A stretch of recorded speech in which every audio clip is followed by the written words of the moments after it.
एक गरीब पेंटर जो कर्ज के बोझ तले दब चुका था, जब किसी रास्ते पर नहीं पहुंच सका, तब उसके दिमाग में आया एक खतरनाक आइडिया। क्यों न खुद ही नकली नोट बनाया जाए। उसने 500 रुपए के एक असली नोट को पकड़ा और 3 दिन 3 रात लगातार उसकी हर रेखा, हर डिजाइन, हर पैटर्न को आंखों में बिठा लिया। फिर उसने हर एक हिस्से को अपने हाथों से हूबहू बना डाला। जब सारे हिस्से बन गए, तब उसने उन्हें जोड़कर एक पूरा नोट तैयार किया, एकदम असली जैसा। अब बारी थी इसे कागज पर उतारने की। यहाँ आता है उसका जिगरी दोस्त फिलो, जो बचपन से ही अपने दादाजी के प्रिंटिंग प्रेस में पला बड़ा था। प्रिंटर से बेहतर कोई नहीं जानता था। फिलो ने उस डिजाइन को छापा, फिर पेंटर ने हर छोटे मोटे खामी को ठीक किया। इसके बाद उन्होंने नोट को चमकदार बनाने के लिए उस पर ग्लास बीड से पॉलिश किया, केमिकल से ट्रीटमेंट किया, फिर उसे ड्रायर में सुखाया। एकदम साफ सुथरा परफेक्ट नकली नोट उनके हाथ में था। लेकिन मुश्किल यहीं से शुरू हुई। उनकी पुरानी प्रिंटिंग मशीन एक बार में सिर्फ एक रंग छाप सकती थी। इस वजह से उन्हें हर रंग को 4 बार में छापना पड़ा। एक रंग, फिर सफाई, फिर दूसरा रंग। धीरे धीरे करके उन्होंने पूरे नोट को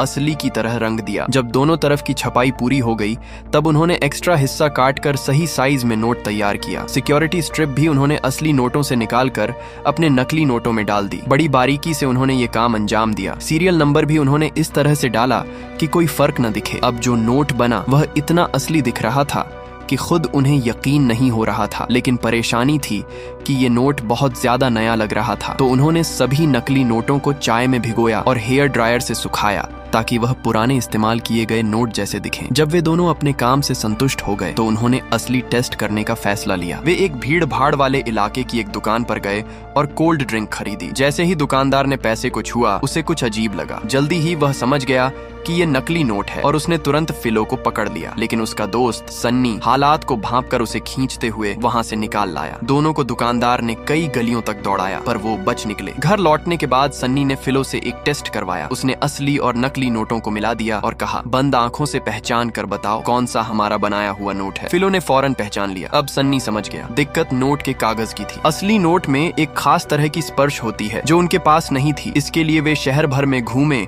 और वैसी ही टच वाला कागज ढूंढते रहे। अंत में एक पुरानी मैगजीन में उन्हें वही स्पर्श महसूस हुआ, लेकिन पेपर थोड़ा पतला था। सन्नी ने 2 पन्नों को एक के ऊपर चिपका दिया और ये मसला भी सुलझ गया। अब उन्होंने नया तरीका अपनाया। एक पन्ने पर नकली नोट छापा, सिक्योरिटी स्ट्रिप को बीच में रखा, फिर दूसरे पन्ने को उसके ऊपर चिपका दिया। इस तरह एक नया सैंडविच नकली नोट बन गया। फिलो ने मेटालिक इंक में थोड़ा स्पेशल कलर मिलाया, जिससे नोट पर असली जैसा रंग बदलने वाला इफेक्ट आ गया। असली नोटों जैसी कड़क आवाज लाने के लिए उन्होंने नोट की सतह पर वार्निश यानी लाइकर लगाया और अंत में पुराने जैसे दिखाने के लिए नोटों को फिर से चाय में डुबोया। अब वे दोनों अपने बनाए हुए नकली नोटों को लेकर बेहद कॉन्फिडेंट थे। फिर से वे उसी दुकान पर गए और जैसे ही दुकानदार ने पैसे लिए और कोल्ड ड्रिंक दी, दोनों कुछ सेकंड तक चुपचाप खड़े रह गए। उन्हें खुद पर यकीन नहीं हो रहा था। और जैसे ही वो दुकान से बाहर निकले, रिक्शे में बैठते ही दोनों खुशी से पागल हो उठे। लेकिन नकली नोट का सबसे बड़ा नियम होता है, खुद खर्च मत करो। तो उन्होंने अपने एक पुराने डॉन दोस्त से संपर्क किया, जो उन्हें एक बड़े ग्राहक से मिलवाता है, नकली नोटों का किंग। पहली मीटिंग में किंग को उन पर भरोसा नहीं हुआ। तब सन्नी ने एक चाल चली। उसने 2 असली नोटों में एक नकली नोट मिला दिया और कहा, अगर तू नकली पहचान ले तो 10 लाख ले जाना। लेकिन किंग भी धोखा खा गया। अब उन्होंने अपने नोट की कीमत 200 रुपए तय की, पर किंग ने 150 पर डील की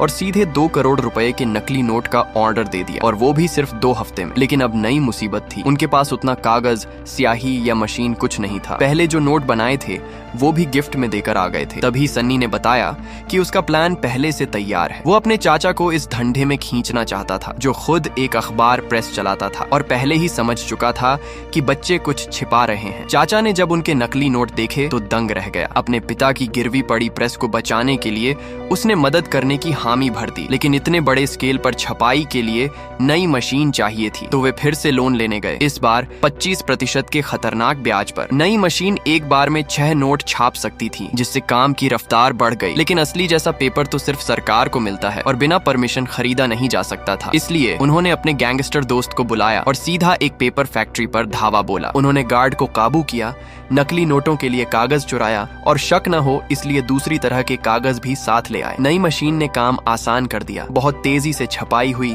सुखाया गया और आखिरकार पूरे 2 करोड़ रुपए के नकली नोट तैयार हुए। डिलीवरी समय पर हो गई। डॉन खुश हुआ और अगला ऑर्डर भी दे डाला। अब उनके पास ढेरों पैसा था। उन्होंने नोटों की पैकिंग को गिफ्ट बॉक्स जैसा बना दिया। पहले 1 ड्रायर था, अब 3 हो गए। नकली नोटों से उन्होंने असली जिंदगी को खरीद लिया। 1 महीने के अंदर वे सभी कर्ज चुका चुके थे और यहाँ तक कि जिनसे उन्होंने कर्ज लिया था वो भी उनकी तरक्की देखकर हैरान रह गए। 2 आम लड़कों ने अपने हुनर और दिमाग से खुद की तकदीर लिख डाली।